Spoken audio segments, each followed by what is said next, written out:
Pernah ngerasa nggak sih, kayaknya ada aturan main soal uang yang cuma orang kaya yang tahu. Aturan yang nggak pernah diajarin di sekolah, tapi kok kayaknya nentuin banget siapa yang bisa maju dan siapa yang stuck di situ-situ aja. Kalau iya, Anda nggak sendirian. Dan di beberapa menit ke depan, kita bakal bongkar aturan-aturan tak terucap itu, satu persatu.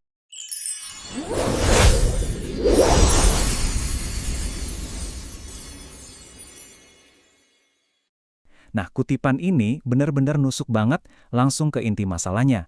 Menurut sumber kita, minimnya pendidikan finansial di sekolah itu bukan sekedar kelalaian. Tapi katanya ini memang disengaja. Sistemnya sengaja dirancang biar sebagian besar orang nggak pernah ngerti permainan yang dimainkan oleh orang-orang kaya. Nah, ini dia pertanyaan utamanya. Apa sih yang orang kaya tahu yang kita nggak tahu? Dan jawabannya ternyata bukan soal punya modal lebih banyak di awal. Sama sekali bukan. Ini soal memahami seperangkat aturan yang benar-benar beda. Yuk kita bedah bareng-bareng. Oke, kita mulai dari dasarnya dulu ya. Di dunia ini, ada dua pola pikir keuangan yang bedanya kayak langit dan bumi. Ini bukan cuma soal taktik yang beda, tapi benar-benar filosofi yang beda total tentang cara kerja uang. Di satu sisi kita selalu dengar nasihat konvensional, sekolah yang benar, cari kerjaan aman, kerja keras, terus nabung. Ini aturan ayah miskin yang digambarin kayak lari di atas treadmill. Anda lari terus, capek, tapi ya nggak kemana-mana. Nah, di sisi lain ada aturan ayah kaya. Pahami cara uang bekerja, bikin uang kerja buat Anda, dan jangan pernah kerja buat uang. Lihat deh, beda banget kan kedua jalurnya? Yang satu perjuangan tanpa henti, yang satunya lagi perjalanan menuju kemakmuran. So, poin paling krusialnya tuh ini, perbedaan pendidikan keuangan ini katanya memang disengaja. Dengan membuat mayoritas orang nggak paham gimana cara kekayaan itu dibangun, sistem ini memastikan akan selalu ada tenaga kerja yang mau bekerja keras demi gaji. Oke, sekarang kita bongkar mitos besar yang pertama.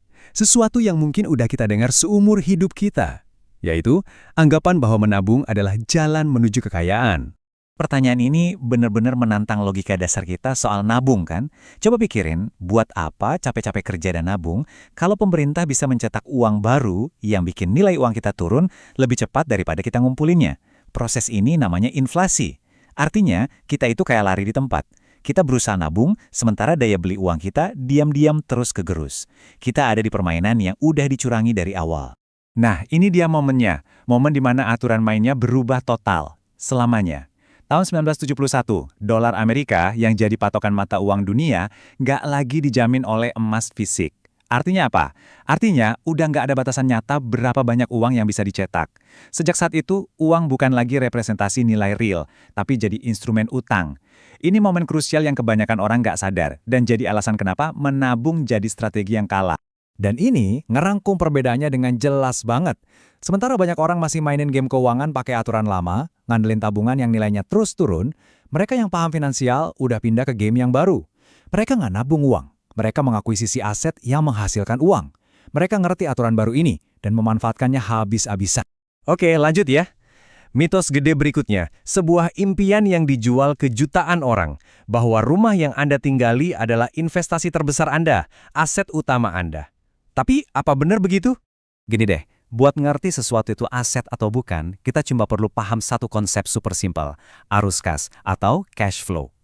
Anggap aja ini kata kerja, kemana uang itu mengalir, itu kuncinya. Sesimpel ini, beneran. Kalau ada sesuatu yang masukin duit ke kantong Anda setiap bulan, itu namanya aset. Sebaliknya, kalau ada sesuatu yang malah ngeluarin duit dari kantong Anda setiap bulan, kayak cicilan KPR, pajak, asuransi, biaya perawatan, itu namanya liabilitas. Nah, ini pertanyaan yang jujur buat diri kita sendiri. Buat kebanyakan orang, rumah mereka itu secara konsisten ngambil duit dari rekening bank mereka. Menurut definisi arus kas tadi, itu artinya rumah adalah liabilitas, bukan aset. Ini perubahan cara pandang yang bisa ngubah segalanya. Biar kebayang skalanya kayak gimana, coba kita lihat apa artinya membangun portofolio aset yang sebenarnya. Angka di layar ini bukan cuma jumlah rumah. Ini adalah 7.000 mesin penghasil arus kas. Masing-masing properti ini secara aktif masukin duit ke kantong pemiliknya tiap bulan, bukan malah ngeluarin. Nah, ini dia bedanya antara punya satu liabilitas besar dengan punya ribuan aset.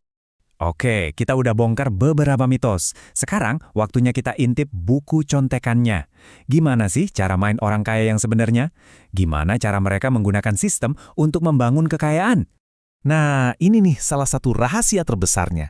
Jadi, ada 3 jenis pendapatan. Pendapatan aktif dari gaji Anda itu pajaknya paling tinggi. Pendapatan portofolio dari jual beli aset itu juga kena pajak. Tapi coba lihat yang terakhir, pendapatan pasif, yaitu arus kas dari aset, pajaknya bisa minimal banget kalau diatur dengan benar. Nah, sekarang coba tebak, orang kaya fokusnya di mana? Strateginya, wah beda banget. Mereka nggak ngehindarin utang. Mereka malah pakai utang sebagai uang buat beli aset yang menghasilkan arus kas. Pemerintah justru ngasih mereka keringanan pajak yang besar, karena mereka melakukan hal-hal yang dibutuhkan ekonomi. Contohnya, menyediakan perumahan. Ini persis kayak main monopoli di dunia nyata. Dan inilah puncaknya. Ini bukan tentang seberapa banyak uang yang Anda punya sekarang. Ini tentang pendidikan finansial Anda. Kemampuan buat melihat peluang, memahami pajak, dan menggunakan utang secara cerdas. Itulah skill yang menciptakan kekayaan, bukan sekedar rekening bank yang gendut. Oke, kita udah bahas taktik, strategi, tapi semua itu percuma kalau nggak ada satu hal paling fundamental yang diubah. Perubahan mindset Anda. Coba deh perhatiin bedanya. Kalimat "saya nggak mampu" itu sebuah pernyataan. Titik, itu kayak tembok yang langsung menghentikan otak Anda buat berpikir. Tapi, gimana caranya supaya saya mampu? Itu sebuah pertanyaan. Itu adalah kunci yang justru membuka otak Anda, memaksanya buat mulai bekerja, cari solusi, dan jadi kreatif. Jadi pada akhirnya, penghalang terbesar kita itu seringkali ya, omongan di dalam kepala kita sendiri. Kata-kata yang kita pakai itu membentuk realitas kita.